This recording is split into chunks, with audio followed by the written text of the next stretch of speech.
Hey everyone, and welcome back to the channel. Today, we're going to have a really honest conversation.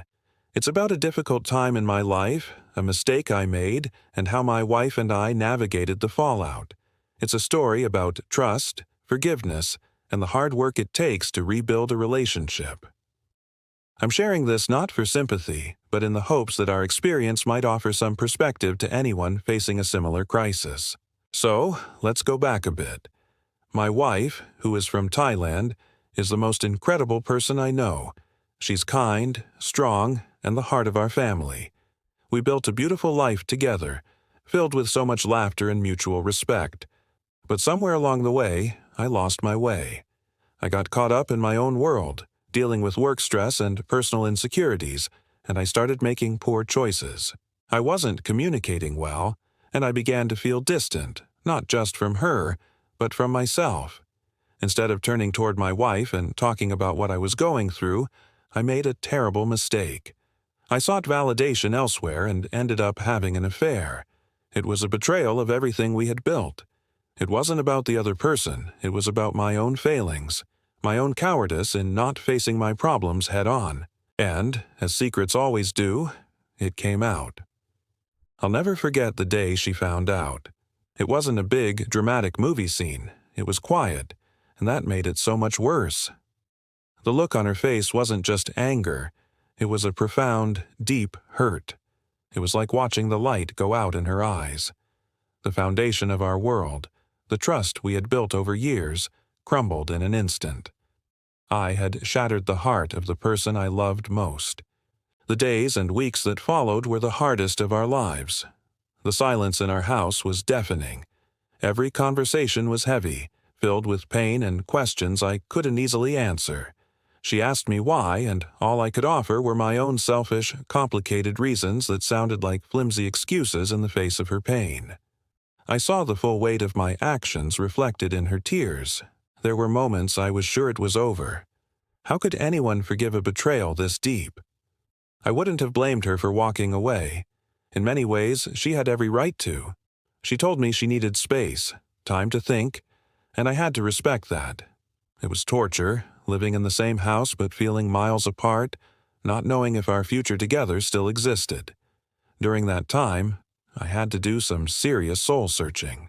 I had to confront the ugliest parts of myself. Why did I do it? What was I running from?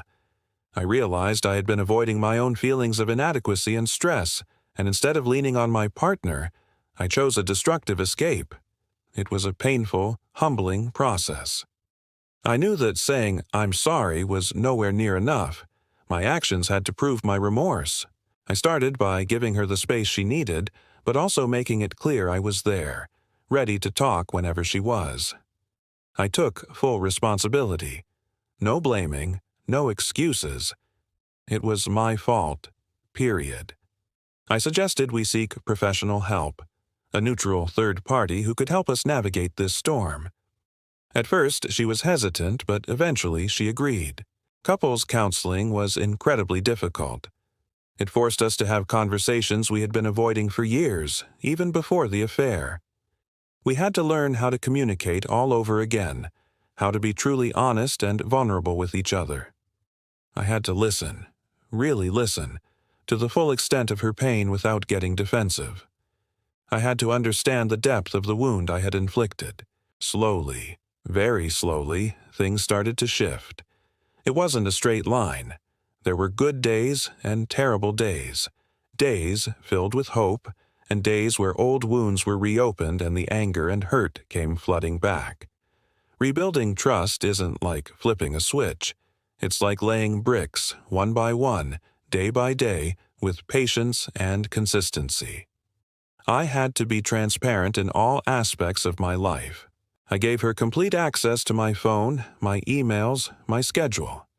It wasn't about her being controlling. It was about me showing that I had nothing left to hide. It was a necessary step to help her feel safe again. My priority became her well-being and showing her through my daily actions that I was committed to earning back her trust, no matter how long it took. One of the most important things we learned was the difference between forgiveness and reconciliation. She explained that she might be able to forgive me for her own peace of mind, to let go of the anger that was consuming her, but that didn't automatically mean our relationship could be saved.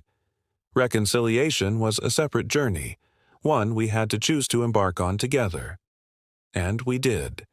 We chose to try. It took a long, long time. We rediscovered each other, not as the people we were before, but as two people who had been through a fire and were trying to build something new and stronger from the ashes. We learned to talk about our needs, our fears, our dreams for the future. Our communication became more honest than it had ever been. Today, our relationship is different.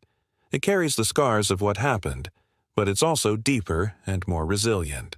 The trust is back, but it's a more conscious trust, built on a foundation of brutal honesty and a shared commitment to never let our communication fail so spectacularly again.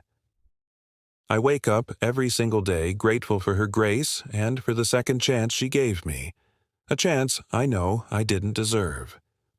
I'm sharing this incredibly personal story because I want to be clear. Infidelity is devastating. It causes a level of pain that's hard to describe. If you're in a situation where you're considering it, I urge you to stop and look at what's really going on. Talk to your partner. Seek therapy. Don't make a mistake that could destroy everything you've built.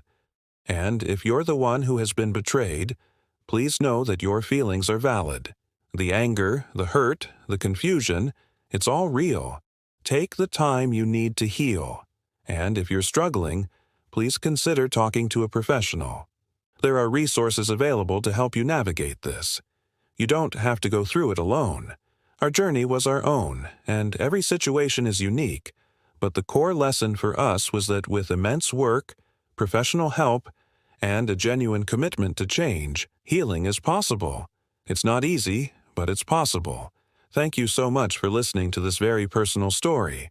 I know it was heavy, but I hope it was helpful in some small way. If you've been through something similar, feel free to share your thoughts in the comments, but please be respectful of everyone. If you found any value in this video, please consider giving it a thumbs up and subscribing to the channel for more honest conversations. Take care of yourselves and each other. See you in the next one.